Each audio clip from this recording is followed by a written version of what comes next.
words of the police chief offered little consolation to the families of the victims in the mass murders. The chief did say his department and other law enforcement agencies are continuing their investigation. There will be more digging for graves, and there will be more grief as additional victims are identified. Imagine a friendly neighbor who hands out candy to kids and throws parties for teens. Sounds harmless, right? But what if I told you this man was hiding a secret so dark it would shock an entire nation? This is the story of Dean Corll, the man who went from Candyman to one of America's most horrifying serial killers. We are getting our very first look at an unidentified teen killed 50 years ago by a notorious serial killer, Dean Corll, better known as the Candyman. This image created using facial reconstruction technology, and authorities are hoping it will help him learn the teen's name. Sherman Chow has more. Dean Corll was born on December 24th, 1939, in Fort Wayne, Indiana. By all accounts, he had a pretty typical childhood. His parents divorced when he was young, and like many kids, he had to move around a lot. But Dean wasn't your average boy. He was quiet, kept to himself, and didn't seem to form deep connections with people. When his family settled in Houston, Texas, things started to change. His mother started a small candy company, and Dean became her right-hand man. The Corll Candy Company was just across the street from an elementary school, which meant kids were constantly around. Dean became known as the guy who handed out free candy to kids, a fun and generous neighbor. But underneath that friendly exterior, something far more sinister was brewing. By the late 1960s, Dean Corll was no longer just a man making candy. He had developed an unhealthy obsession with young boys. He began using his position in the community to lure them in. He was charming, friendly, and most importantly, he had gained their trust. It was around this time that Corll met David Owen Brooks, a local teenager. David thought of Corll as a father figure. He'd hang out at Corll's house, where Corll would spoil him with gifts and money. But Corll's kindness came with a dark price. Over time, Corll manipulated David into becoming his accomplice, introducing him to a world of horror no teenager should ever experience. It's Henley. Mrs. Henley is the mother. A happy little old boy, usually. He's close to his family. He's always loved people. He tries to take care of his brothers. He didn't want none of them to have to drop out of school. I don't know what, he's just a little 17-year-old boy that was close to his family, that's all I know. In 1972, Corll added another piece to his twisted puzzle, Elmer Wayne Henley. Elmer was just a teenager when Corll promised him money in exchange for luring other boys to his home. Desperate for cash and blinded by Corll's manipulation, Elmer agreed. What followed was a carefully orchestrated operation. Corll, with the help of Brooks and Henley, would lure boys into his home under the guise of parties or rides. Once inside, the boys were trapped, bound, and subjected to unimaginable torture. Corll kept a plywood torture board equipped with handcuffs, which became a horrifying symbol of his crimes. From 1970 to 1973, Dean Corll carried out a series of unimaginable atrocities that would later be known as the Houston mass murders. With the help of his teenage accomplices, David Owen Brooks and Elmer Wayne Henley, Corll targeted boys and young men, most of them just teenagers, from the Houston area. Many of these victims were lured under the guise of friendship, promises of parties, or simply a ride home, everyday interactions that tragically sealed their fates. Inside Corll's home, the horrors began. Victims were bound, tortured, and subjected to unimaginable suffering before being killed. Corll's preferred methods of murder included strangulation and shooting. His accomplices not only helped lure the boys, but were also complicit in their torment. In 1973, Elmer Wayne Henley's confession and murder of Dean Corll unraveled what was then the nation's worst serial killer case. 17 of their 28 victims were found wrapped in plastic in a Houston boat shed. One victim has yet to be identified.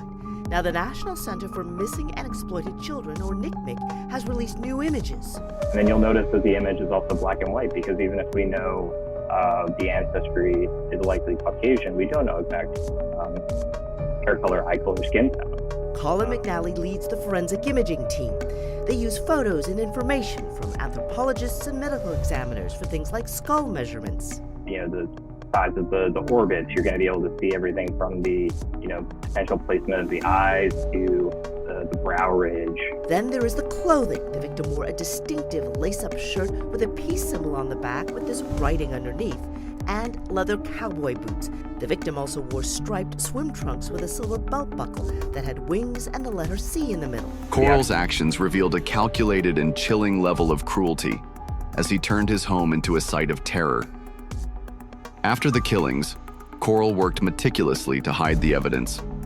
He buried many of his victims in a rented boat shed, which would later become infamous as the burial ground of his crimes.